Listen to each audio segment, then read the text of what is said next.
tangkap tangan tentang dugaan tindak pidana korupsi berupa pemberian hadiah atau janji dalam pengurusan perkara di Kejaksaan Negeri Bondowoso.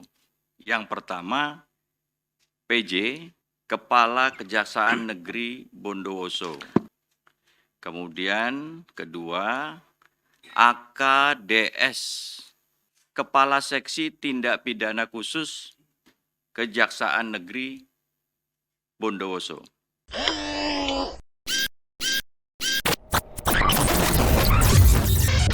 Halo sahabat integritas, jumpa lagi di program Buka Kartu.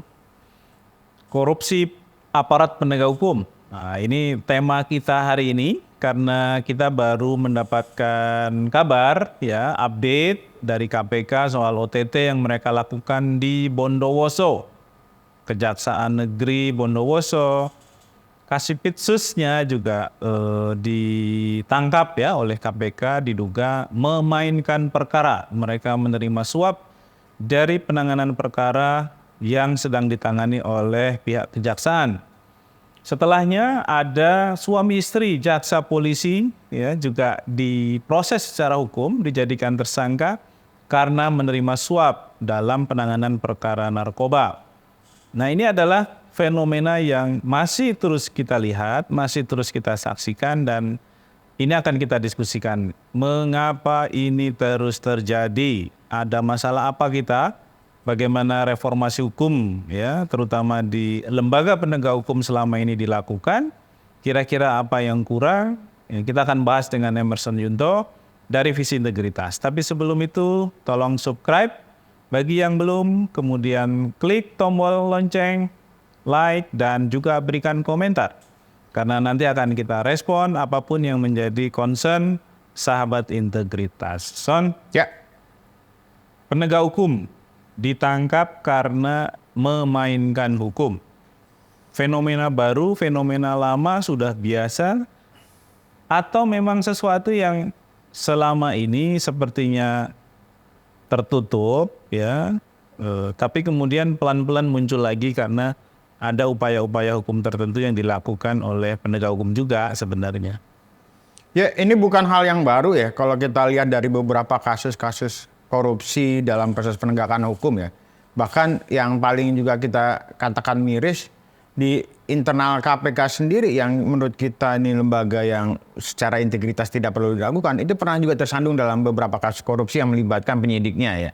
Ada penyidik AKP Suparman, mungkin masih ingat di awal-awal berdiri KPK, kemudian ada juga yang Robin gitu ya, yang juga memainkan kasus dalam artian ada proses bergen, pemerasan gitu ya, terkait dengan proses-proses penegakan hukum yang ditangani oleh mereka. Dan ini nggak hanya bicara soal kasus korupsi, di banyak kasus-kasus yang lain, misalnya kasus narkoba khususnya, atau kasus-kasus yang melibatkan perdagangan orang, itu muncul tuh beberapa kasus-kasus praktek suap menyuap atau praktek pemerasan agar proses hukum ini tidak berlanjut gitu, seperti yang dipesankan oleh pihak yang diperas gitu ya. Nah, ini lagi-lagi bukan fenomena baru, misalnya kita bisa katakan kenapa bukan fenomena baru. Di 2001 ICW pernah riset soal pola-pola korupsi di lembaga peradilan ya, mulai dari kepolisian, kejaksaan, hakim, bahkan di lembaga pemasyarakatan itu masih belum steril terhadap praktek korupsi, dan kejadian itu berulang sampai sekarang gitu ya. Artinya sebenarnya masih ada persoalan serius gitu ya, yang belum diselesaikan di masing-masing institusi penegak hukum. Mulai dari proses rekrutmen yang diduga bermasalah, kemudian fungsi pengawasan yang juga tidak berjalan, belum lagi misalnya ada isu soal reward and punishment yang juga tidak memberikan efek jera buat pelaku. Son, ini kan kalau kita lihat model dari korupsi yang dilakukan oleh penegak hukum itu agak beda ya. Dengan misalnya korupsi yang dilakukan oleh birokrat ya atau ASN. Nah, perbedaannya itu kira-kira apa yang bisa dijelaskan kalau sahabat integritas?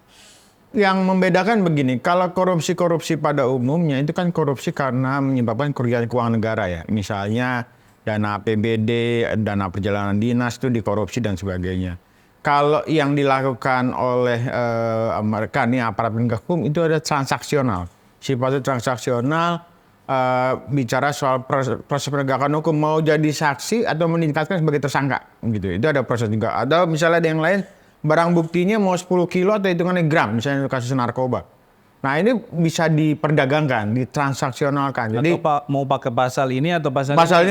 Jadi pasal misalnya bandar, kurir atau misalnya hanya pengguna. Itu bisa juga dinegosiasikan. Nah itu yang membedakan praktek-praktek korupsi yang dilakukan di oleh SP3 atau enggak. Betul, di SP3 atau enggak, atau bahkan yang kasusnya nggak usah dilanjutkan lah, tapi tanpa ada status misalnya cukup dipetieskan gitu. Itu ada nilainya tertentu. Itulah model-model korupsi di lembaga penegak hukum. Jadi dia menggunakan segala kewenangan dia untuk memanipulasi proses penegakan hukum tadi. Dan itu prakteknya lebih tertutup ya? Tertutup. Dibandingkan misalnya korupsi anggaran tadi, ya, yang baik yang di APBN ataupun APBD. Betul, kan sifatnya itu memang kalau di korupsi APBD tercatat gitu ya. Kok ada yang berkurang misalnya, atau speknya dikurangi gitu ya. Nah proses penegakan hukum enggak, jadi kayak semacam proses transaksional di ruang-ruang gelap. Nah ini kan berarti jadi gini Son, ini menarik.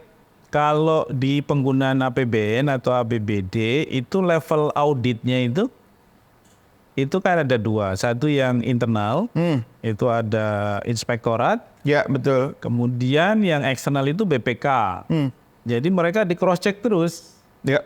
Sementara kalau yang isu penegakan hukum, ini auditornya siapa ini? Supaya bisa diketahui bahwa mereka itu sebagai penegak hukum memang telah menggunakan wewenangnya secara benar dan tidak menyimpangkan sehingga mereka mendapatkan keuntungan dari situ. Kalau di banyak tempat di masing-masing institusi penegak hukum sebenarnya mereka punya pengawasan ya, baik pengawasan berjenjang, misalnya atasan langsung maupun tapi fungsi mereka mengaudit ya? Dalam titik-titik tertentu iya. Jadi kalau ada misalnya keluhan masyarakat, kemudian atau misalnya ada kejanggalan yang kontroversial, kemudian menjadi viral, fungsi itu berjalan. Tapi ini kan banyak kasus yang tidak viral gitu ya. Kemudian karena yang menangani adalah institusi penegak hukum, jadi seolah-olah bahwa dia sudah melaksanakan proses penegakan hukum.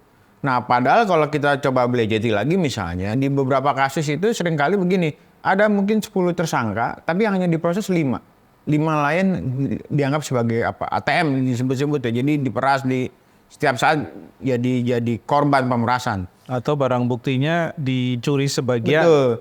Nah di titik yang lain sebenarnya mereka juga bisa dengan sangat cerdik ya tanda kutip itu selalu mempunyai argumentasi bukti tidak cukup kuat misalnya begitu. Bukti tidak cukup kan karena bisa memang nggak mau dicari buktinya atau buktinya dikesampingkan. Nah ini yang kemudian jadi modus ya mereka jadi seolah-olah tidak cukup bukti misalnya buktinya hilang atau buktinya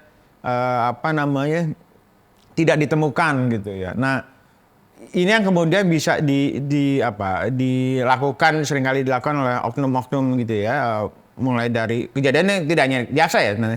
Oknum kepolisian, lembaga pemasyarakatan, bahkan hakim juga melakukan yang sama gitu. Nah ini kan karena tadi ya mekanisme auditnya kan berbeda ya. Kalau tadi lagi-lagi kalau APBN, APBD itu kan jejaknya itu lebih mudah. Betul. Karena bisa diuji dalam berbagai pendekatan. Ya misalnya tadi kalau barang, ya tinggal dicek aja barangnya benar apa enggak, sesuai spek apa enggak, harganya sesuai harga di pasar apa enggak, kan gitu ya. Begitu juga dengan jasa misalnya. Tapi kalau penegakan hukum ini kan publik juga nggak bisa melakukan pengecekan kan? Iya, karena memang proses penegakan hukum, penyelidikan, penyidikan kan seringkali di banyak tempat itu selalu bilang ini kan internal, rahasia negara, bahkan dianggap begitu. Jadi publik nggak bisa terlalu masuk misalnya melihat kan nggak ada dokumen juga yang bisa di share oleh penyidik. Nah ini yang kemudian membuat masyarakat itu seringkali ya nggak terlalu paham dalam artian juga dia tidak juga mengikuti prosesnya, tiba-tiba kok kasusnya hilang begitu aja, atau kok kasusnya tiba-tiba SP3 misalnya begitu, Atau peti es. peti es gitu ya. Nah, di kasus yang terjadi di Bondowoso ini kan adalah kasus-kasus yang saat ini sedang ditangani oleh Kejaksaan Negeri setempat ya. Jadi penanganan beberapa kasus dugaan korupsi, dan kalau nggak salah di kasus yang Bondowoso nilainya hampir 500 juta ya untuk proses transaksional. Itu kasus kecil di tingkat lokal, nah, di daerah kabupaten. Nilai suapnya sudah 500 Hampir juta.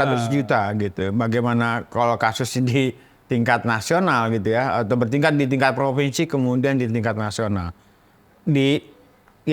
Kalau di tingkat nasional mungkin nilainya udah MM-an gitu ya. Itu baru satu kasus. Baru satu kasus, dia nangani beberapa kasus ya. Jadi yang menarik kan KPK juga akan telusuri sejumlah kasus yang sedang ditangani oleh oknum Kajari tersebut ya, atau Aspitsus tersebut. Jadi melihat Kasipitsus ya, melihat ada tidaknya potensi praktek di kasus yang lain. Yang sama. Yang sama. Yang diperdagangkan. Dia diperdagangkan, juga. betul. Son, tadi balik lagi ke soal wewenang yang besar ya dari penegak hukum yang dibalut oleh kerahasiaan. Ini kan sering orang nyebutnya sebagai diskresi. Betul.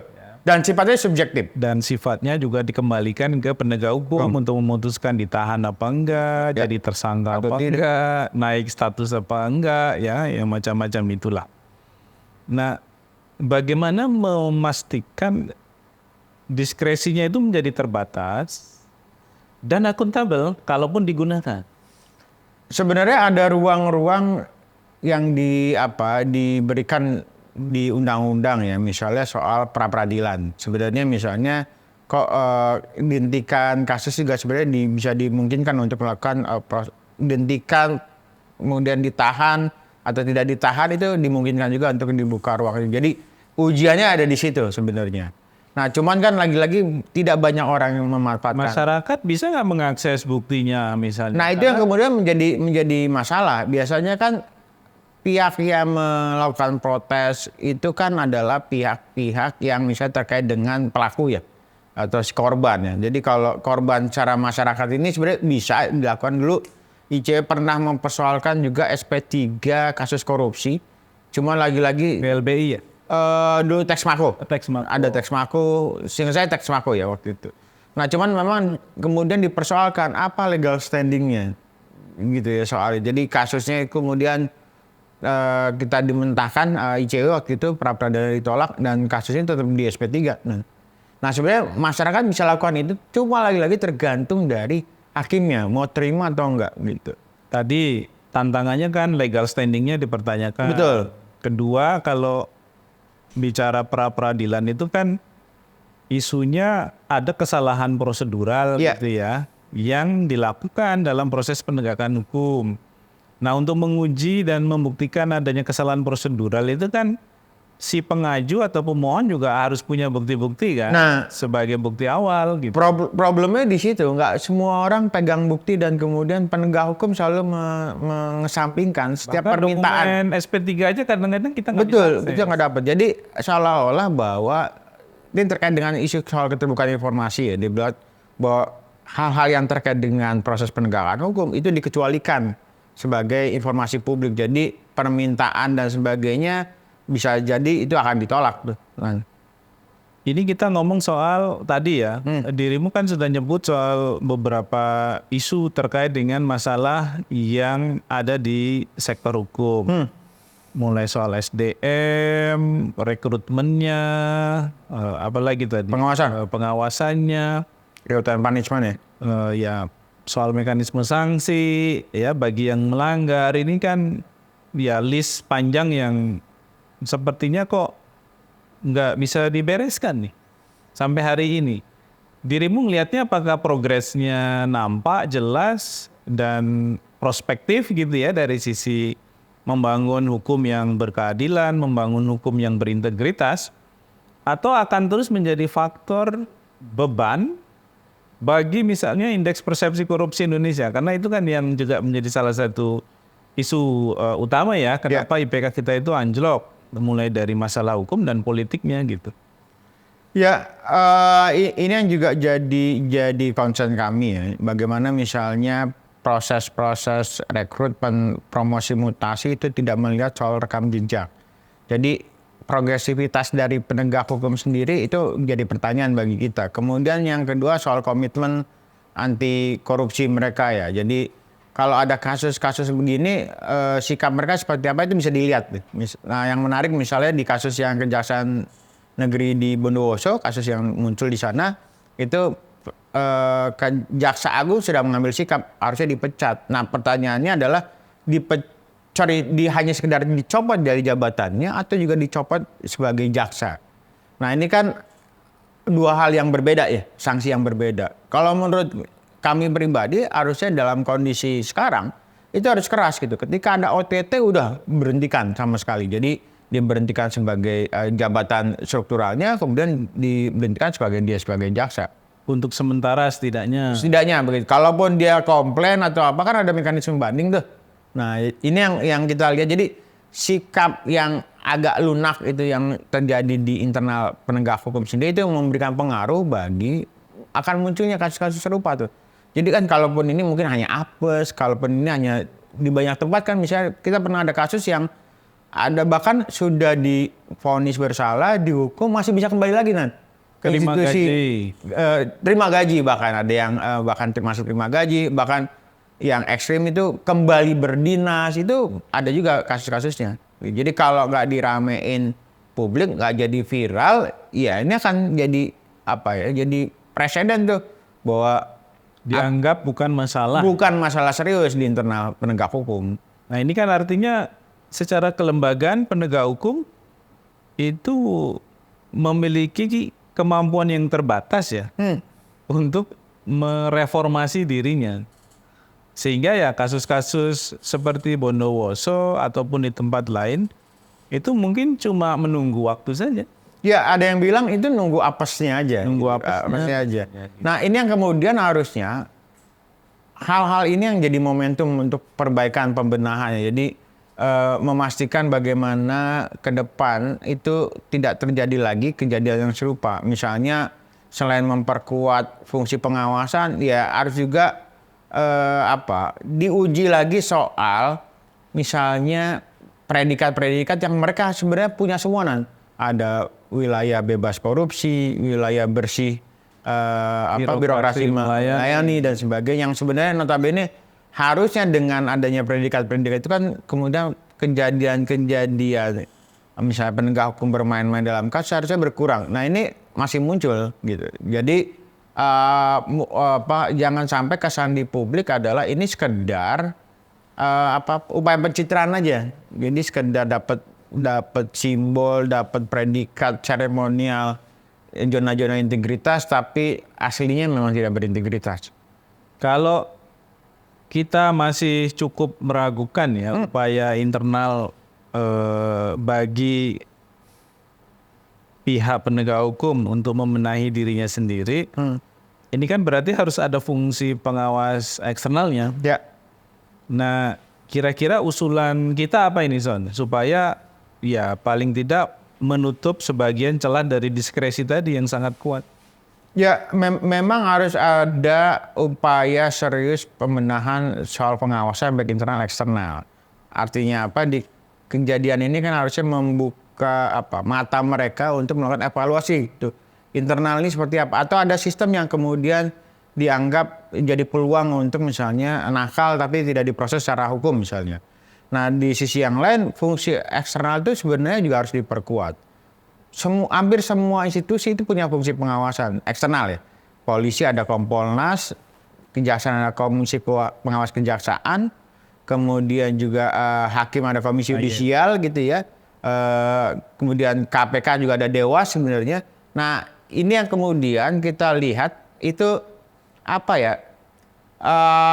belum berjalan secara optimal atau seperti yang kita harapkan. Seringkali misalnya di beberapa kasus misalnya itu antar pengawasan sendiri sering ribut tuh. Misalnya terjadi di hakim ya. Silang pendapat soal misalnya jatuhkan sanksi pemberian dengan tidak hormat gitu ya.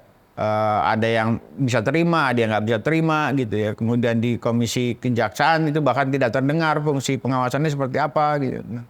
Inilah yang harus direview kembali. Betul, diperbaiki kembali ya oleh masing-masing institusi baik dari internal maupun eksternal gitu ya.